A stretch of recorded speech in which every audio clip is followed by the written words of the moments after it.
another great artist taking part twice in Melodifestivalen is this young, charming lady next to me, Sarah Dawn Finer. Good evening. Good evening. You gave a great performance here in this club tonight. Thank you. What is going on after Melodifestivalen? Are you working on a new album? A lot is going on, actually. I was on my first solo live tour this entire spring, and I just recorded a new album, which is out the first week in November. Okay. It's quite a different album from everything I've done. It's sort of an acoustic jazz album.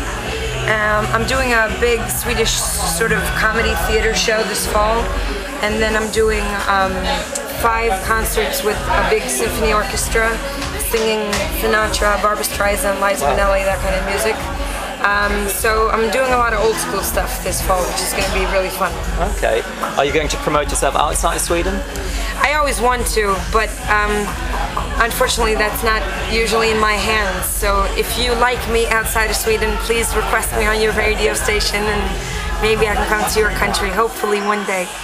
Would the participation at Eurovision this maybe would have been a breakthrough for an international career? Do you think this could have been an option?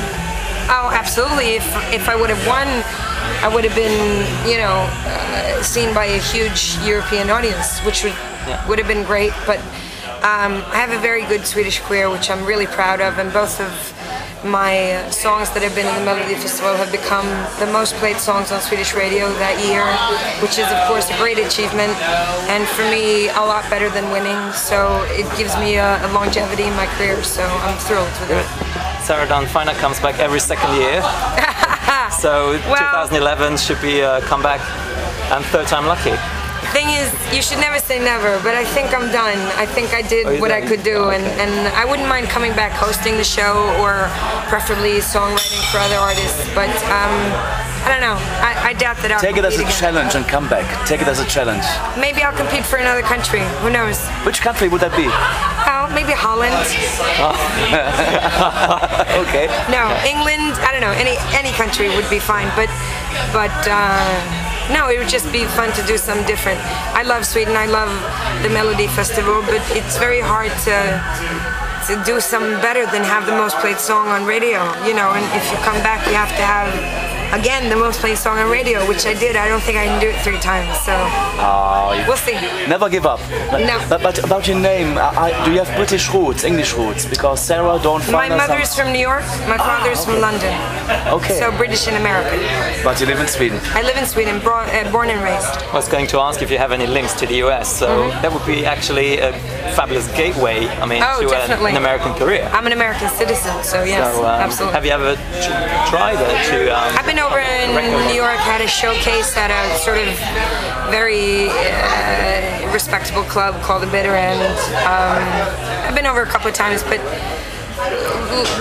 the will is there, but it's very hard to have a career outside of Sweden. There's a Sarah Dawn Finer in every country in the world, so I try. Have you watched this Eurovision Song Contest? Yes. So what did you think of the show, and do you have any favorites from that this year's edition? I've actually performed a cover of the Winning Song, the German song, really? A couple of times, because we had a big thing here about love, Stockholm 2010, and the song was about love, so I did an acoustic version with my guitar a couple of times, which was fun. I loved that song specifically. I thought it was really good. You make me very happy because I'm German. So good, yeah. Can you do a little bit for us now? Is it possible? Love, oh love, I want to tell you how I feel about you, 'cause I can't go a minute without your love. Something like that. Fantastic, that's really good. We saw you last year awarding the points on behalf of the Swedish jury. Did SVT contact you to do that, or your choice? Yeah, I was in the international jury for the Swedish. Oh, okay. So I also picked the winner, and we were about 5 people in the jury. So I got that great honor to say the points on Eurovision television. It was fun. It was a real lot of fun. Have you always lived in Sweden? Yeah, I lived in New York for a while, but just a short while. Okay. Otherwise, I've always lived in Sweden. So you have always been familiar with Eurovision, of course. You followed it as a kid. Not really my thing. No. I'm sort of more a Motown person. Okay. I'm a soul singer-songwriter, sort of rock, jazz, blues person. But I've grown accustomed to the Eurovision the last couple of years. So who have been your musical influences ever since? Eva Cassidy, Stevie Wonder, Aretha Franklin, Whitney Houston, I guess, a bunch of different people in every genre. Okay, cool. Motown, you mentioned Motown. What is your favorite Motown song or singer? Well, Stevie Wonder is my favorite singer, probably in general, and he's a Motown singer. What's Going On with Marvin Gaye, Natural Woman, Aretha Franklin, those kind of things. Wow, amazing. That's cool. Amazing. Well, we hope to see you back next year. It would be fantastic to have another great song of yours. Thank you. I think you were the best last year. Honestly speaking. Thank you. So, and the best of luck for your career. Thank you. Thank you. Thank you. Take care. Goodbye, everybody.